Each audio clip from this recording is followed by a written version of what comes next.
Hey, this is Bradley Chubb, and you're listening to The Snap. Hey, this is Cortland Sutton. Hey, this is Tim Patrick. And you're listening to The Snap with Sidney Jones on Broncos Podcast Network. Yeah. What's up, Broncos country? Welcome back to the Broncos Podcast Network and YouTube for the latest edition of The Snap. I'm your host, Sidney Jones, and joining me on today's episode is the Broncos Senior Marketing Manager, Marisol Villagomez, and outside linebacker, Bradley Chubb. They're going to talk about the Denver Broncos' recent trip to Mexico, in which they promoted the team's international home market area rights program. So let's welcome Marisol to The Snap to tell us a little bit more about what that program is and what her role with the Broncos entails. Marisol, so nice to see you. Thank you so much for joining me today. Hi, Sydney. Thank you for having me. Appreciate the time. Excited to hear a little bit more about this program. You know, for many of Broncos country who might not know, the Broncos, they were awarded the international home market area in Mexico from the league back in December. So Marisol, to start, you know, what is this program? What is this bid? And what does it mean that the Broncos were awarded it? Yeah, well, I think, there's still a little bit of like confusion or just kind of misunderstanding about what this entails. You know, to just put it in the simplest terms that I possibly can is that we now have the opportunity, the right, a license, if you will, to activate in Mexico as if we would in the state of Colorado. And so the NFL essentially assigns territories to each of its franchises. And so we're no different. So for us here in the United States is Colorado and other areas that, where other professional NFL football teams do not call home. And so having the opportunity to expand into Mexico is a big deal. It gives us the opportunity to not only reach out, engage with current fan base, but it allows us to be on the ground to develop the next generation of Broncos fans. And from a business standpoint, it means that we're now able to develop a strategy that can, definitely provide opportunities for sponsorship, commercialization, and things like that. And this also means that the Broncos have the opportunity within the next 5 years, I think, to play in Mexico City, right? Yeah, so the idea of this is that those teams that are part of the IHMAs, the International Home Marketing Area Program, right, would have the opportunity to play at one time or another over the next 5 years in the countries that they were assigned. So for us, it would be Mexico. And so I think, based on what we saw over the last couple of weeks, Broncos country is ready to have a game down there. Yeah, well, like you mentioned, you guys were there over the past couple of weeks. You, along with Steve Atwater, Bradley Chubb, Senior Vice President of Strategy, Brittany Bolin, and so many others, you guys participated in a tour of Mexico to promote this new program. What was that experience like for you, Marisol? The only way for me to compare it was a game day vibes. It was very, the energy was high. The fans came out and did their thing and were loud and excited and that times 10. And I mean that only because there were individuals that, had seen Steve Atwater specifically during his trip with the team in 1997. And so that was the same year where, we won our first championship. And so they got to see him before that. And so they felt like they needed to tell him how proud they were of like championship 1, championship 2, and then, 50. So it was, I think, a very special opportunity for them to kind of express everything that they had held from that time. But then also, they were excited to show off to Bradley, that like the fan base down there is big and loud and proud. And so I think that from that standpoint, it was a very special moment in that fans getting to share, all of the love and excitement. And, there were a couple of times where, throughout the pandemic where people would ask me, what do you miss most? And I used to say, like 2020, the fans, the fans are the ones that make all the difference. And I think in this instance, it was no different. I love that. And it was probably so cool, for Steve and Bradley to see how many Broncos fans we actually really do have in Mexico. Because I feel like a lot of times here in the States, not everyone really realizes how represented Broncos country is down there. Yeah, so I will tell you, I think, we had 2 public events for fans. One of them we said was for, all NFL fans, welcome. And then the other was specifically for Broncos fans. And the one that we opened for all NFL fans was held at a bigger venue, a mall, shopping center. And and the entire thing was just taken over by Broncos fans. Maybe there was, a Raiders fan and a Cowboys fan, but overall, I think, they showed up and it was just incredible to see all of those people in one place, just trying to get a glimpse of their favorite team. You mentioned some of these events. What all did you do down there in Mexico? What did the itinerary kind of look like over the couple of days you guys were down there? Well, I actually just spoke to Steve and apologized again for the jam-packed schedule that we had. We had a lot to cover. It started off with the press conference, and the press conference essentially was our way to start a relationship with the media, right? And I think that that's extremely important as we move forward, in that we will be looking to the media to provide coverage of Broncos news, analysis, recaps, etc. So that was extremely important for us to just kind of, say we're here, let us know how we are able to connect with you and what have you. I think that's extremely important, and just them being conduits, right, with messaging and just overall helping us keep connected down there. So that was, a big part of it. And then, the other part of it was creating content. And the reason for the content is we feel, we have and we're extremely blessed in having the platform that we have, in that we're able to provide information back and forth, right? And so through this, we want to start showing people what Mexico is. And so that when we do play, most likely at Azteca in Mexico City, that fans from Colorado and the United States feel comfortable going down there, and that they feel like they have gone through kind of like, a tutorial of things to try, places to visit. So to that end, that was also important for us to be able to show Bradley and remind Steve, right, of what Mexico is. So we did a lot of visits to landmarks, restaurants. We tried different food, talked a little bit of history. So the goal was really, from that standpoint, to just create general awareness about what Mexico is and kind of what to be expected. And then, obviously, while we were down there was no way that we were going to not get to hang out with our fans. And so we had a public fan event on both days that we had full days of in the city. And so that was really, I think, from our standpoint, on one event, we made both Steve and Bradley available for autographs and photos. And then for the other one, it was just like photos. And we joked that it was, kind of like wedding style, when the bride and the groom go from table to table to greet you. That's kind of how we played the second one, because I love it. And we had to call an audible just because of how many people showed up. So it was we don't have space to create any lines. So we're just going to have to go this route. I hope it works. And it did. And I think our fans really appreciated the gesture of making them available while having a full agenda the rest of the day.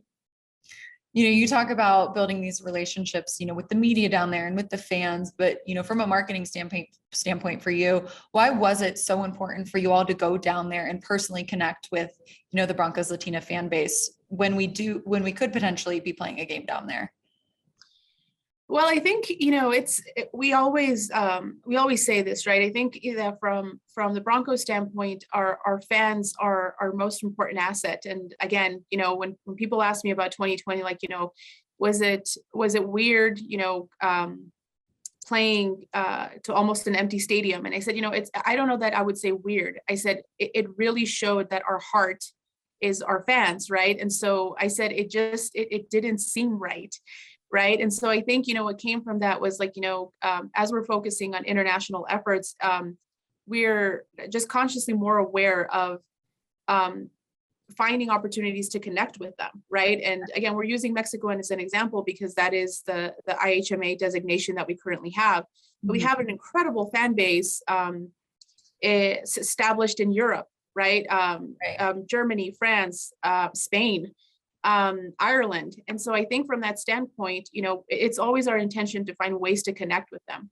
And so in this instance, we use the IHMA designation as a reason to go down there and connect with them in person, knowing, and hoping that in the near future, we can all come together. And, as important as it is for us to go there, it's also important for us to remind them that, hey, you're welcome in Colorado whenever you're there, and hopefully you can make a game. But also it's important for us to again start essentially demonstrating, what Mexico is, because we hope that, like when our fans took over in Dallas, right, Right. that they would do the same thing in Mexico City. I love it. That was such a great game to see all of Broncos country there. I agree. last year. Well, not only connecting with the fans, I feel like in Mexico is important, but also with that partnership now, it kind of connects the Latino fan base that we have here in Colorado as well. Yeah, I think, there's a very interesting, just kind of breakdown of demographics when it comes to the Latino community in Colorado. And there's still a direct connection to Mexico, right? There's still, many that have family ties there. And so Right. I think it becomes important in a lot of ways. I think, there's the response that we have gotten from clips of, Bradley eating an elote, which is a corn on a cob, right, on a stick. Right. People were like, think I oh my saw gosh, that. it was like, I would have never thought that I would see, a Bronco, Right. enjoy my favorite snack. Things like that have power and show representation, right? And I think that there is something to be said about individuals like myself seeing NFL athletes enjoy those things and bring awareness of, like, this is what we are, this is color, this is richness, right? Mhm. And so, I think that for me personally, as we were going through the different activities, I paid attention to the things that Steve and Bradley were essentially commenting or asking, because I felt, if they have this curiosity about this, like, most likely other people do as well. And so I felt like a history teacher at points, but I appreciated them wanting to know more. And so I think, we just kind of take our cues from them as far as, what could we, help people understand a little bit better or learn. But I think that, the trip for both countries, fans in both countries, was impactful in just the way that, individuals that have been in the United States that perhaps, haven't visited Mexico in a while, it was kind of like, that's really cool. Like, I remember that place, or I remember enjoying this snack. I think there's just, true power in that. Well, last one for you, Marisol. What do you think a potential game to be played down there in Mexico would really mean for this franchise, but also the fan base that we have all over, like you mentioned? I think it would be awesome. I think it's incredible anytime that you get to play, I think, well, let me just kind of back up. I think Broncos country travels extremely well, and we are extremely grateful for that. I love it. I think, maybe the home team, doesn't appreciate it, but we, the Denver Broncos, appreciate that our fans Right. are willing to go distance to see us and support us and scream for us. And so I think, that's incredible. But then you talk about, the presence that the team had in 1997, right? We Right. were a different team then, in the sense that, there was definitely the same expectations, right? Be number one in everything. And there was a lot of excitement around what that team would be. And then we actually went ahead and, won back-to-back Super Bowls. And so I think from that standpoint, the fans would definitely love it and would be excited. And I have no doubt that they would show up, whether it's, fans in Mexico or fans, traveling from the United States. But I think that it just overall, I'm a fan of the international series games, because it gives us the opportunity to develop and grow a fan base and just fans overall of the NFL outside of the United States. And so there's always, I think, great opportunity there that exists across all areas of the business specifically. But I think it just, helps us look for that future generation of fans in places that maybe, we didn't think about before. And also, I think it speaks to just kind of today's, just the normalities of being global brands, right? And the NFL definitely is that. So I think it would be an incredible honor to play in an international series game, wherever it may be. But definitely think that Mexico would be ready to welcome the Broncos back in that sense. Well, fingers crossed we play in one of those games here sooner rather than later. Marisol, it's been such a pleasure having you on the Snap today and learning a little bit more about this Mexico trip and getting to chat with you. I appreciate it so much. Thank you. Appreciate the time. And now let's welcome Bradley Chubb to the Snap. Bradley, so nice to see you again. How are you doing? I'm doing good. Been chilling this off season, working out, just getting to it, and glad to finally be back in the Denver area, getting back to work with the new pieces we added and seeing how all this goes together. Yeah, how's the off season treating you so far? You finally had time to relax a little bit and kicked my feet up a couple of times, took a couple of trips, got to see my family a couple of times, and so just like I said, just enjoying the downtime. But now I'm ready to get back to work. It's been a little too long at home, so now it's time to get back to it. I know. I can't believe the voluntary off-season program starts in a couple of days. It feels like the off-season flies by every single time. Every single time. I was talking to Coach Landau. He said something about it being only 10 weeks. And at the time, you don't think about it, but you look back, you're like, 10 weeks, that flew by. So, yeah, it really does. That's how it always is. Well, Bradley, we just heard from Marisol about your trip down in Mexico, but I want to hear about your experience too. How cool was it for you to see, so many Broncos fans down there, and what was it like getting to interact with them? It was crazy, honestly, just because of the fact that they said we had fans down there, but you don't really know how many until you actually see. And I remember we did the signing and we walked through the crowd, and we had another event where we were at a restaurant talking to some fans, and it was just flooded. The whole thing was going crazy, and they knew history about Steve Atwater's team and Elway's team and everything they did, and they were big, huge Broncos fans from all the way from 1997. So it was just crazy to be a part of that, to experience that, and it's for sure something that I want to go out to Mexico and play a game just to have that energy that we had. Yeah, Marisol was telling me that you were really surprised by how many throwback jerseys there were. A bunch of guys from the late 90s. There was a lot of Atwater jerseys out there, a lot more than I thought. So it was dope. It was dope to see. Yeah, because that was the last time the Broncos had played in Mexico City. Yeah, that's what they said, 1997. So yeah, it was the fans stayed true since then, for sure. It was crazy. Well, Steve Atwater, like you mentioned, he was on the trip with you. How is it getting to be down there in that setting with him and seeing everyone who was so excited to see him and have him back there?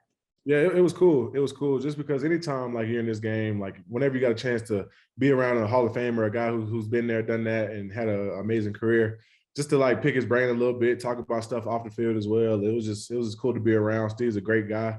He's been in my life pretty much since I got drafted. He was at the draft. He was in my.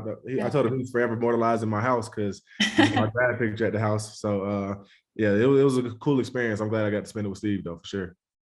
Yeah, you talk about kind of the excitement from when the Broncos played back there when Steve was playing for the Broncos, but how cool would it be for you guys to have the potential of playing a game there now and, seeing your jerseys repped instead of all the guys from the 90s? Yeah, it'll be huge. Like I said, just to see that energy that the fans had, and it's like they were diehards, and then that you think you only get that in Denver or around Denver, but no, it's all the way in the whole different country, and the love was for sure felt. And it's one thing that I want to go out there and play in front of those fans, give them something to cheer for, and give them something to be proud of. Well, Marisol, she told us a little bit about what you guys did down there. I heard some crickets were involved, eating of crickets. Luckily, I missed that day. They did that the night. Oh, you did? Oh. Yeah. Good for you then. Lucky for you. I heard you joined a mariachi band, bought some Broncos ponchos. What were some of the things that you got to do down there that you really enjoyed? Yeah, one of the things that she probably didn't tell you because I was nervous at the time, and they were nervous. Yeah. With the lucha libre wrestling, they had me jumping off tight ropes and everything, and oh my gosh, it was all safe. I was jumping into their arms and stuff like that. But that was a good time. That was probably one of the most fun. It was hot out there, but so it was a little dragging in. But we saw some monuments. I think it was the Angel of Independence. We saw the theater where they do all their they said if you get invited to this theater, it's you're the top of the top in the entertainment industry and stuff like that. So just seeing the history and the culture and how they go about their days. And Marisol was our little tour guide the whole time, and she was telling us the history and stuff like that. So it was cool just to be a part of a whole different, like I said, culture and just environment, and people just think totally different than what you're used to thinking. And it was cool though, for sure. I know you guys were down there for a couple of days, but one of the first things that you did was that introductory press conference with a lot of the Mexican media down there. What was that like for you? What were some of the questions they were asking you? The main question they were asking is if we were like to come out to Mexico to play, and at the time it was the Russell Wilson news was kind of still new, so everybody was excited about that. So I was getting a lot of questions about the team and all that type of stuff. So it was, like I said, that they had the same professionalism and showed the same love as the media out in the States. So hopefully we get back in front of those guys for sure. Yeah. Kind of going back to Steve Atwater, did he share any stories or experiences with you that he had when they got to play in Mexico City? Not like in depth, but he talked about the time that he came out here and then how the fans were crazy even back then. And he didn't really realize that we had that many fans out here as well. So Yeah.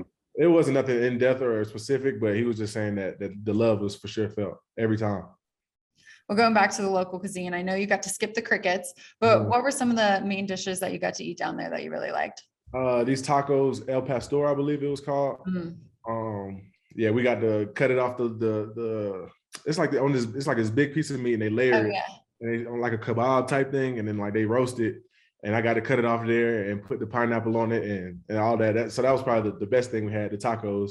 And then we had street corn as well, out of an actual like shopping cart, and like that was, you get it in the States and it's not the same. It doesn't compare to the genuine on the street corn in Mexico. So those are the two favorite for sure. I love it. All right. Well, last question for you, Bradley. You know, you guys were down there for 4 or 5 days. What was kind of your favorite part of the trip? My favorite part, honestly, my favorite part, I couldn't even put my finger on it. Just being out there, like I said, learning the culture and just we went and met up with a soccer team, 2 guys from the soccer team out there, and got a chance to talk to them a little bit and see how they get to it, and you know what I'm saying, kind of compare our lifestyle to theirs and stuff like that. So the whole experience was just amazing. I'm glad I did it for sure. Well, now that you went down there, hopefully next time they'll be repping a lot more Chubb jerseys. Yeah, 100%. Well, Bradley, I so appreciate your time. Thank you so much for joining me today, and looking forward to seeing you next week. Yep, sounds good. Thank you. Well, that's all the time we have for this week's episode of The Snap. Thanks so much to you all in Broncos country for tuning in. And another thank you to both Marisol and Bradley for joining me today. Make sure to stay up to date on The Snap by following the Broncos Podcast Network on Twitter and checking out the Broncos YouTube channel. I'll see you all next time.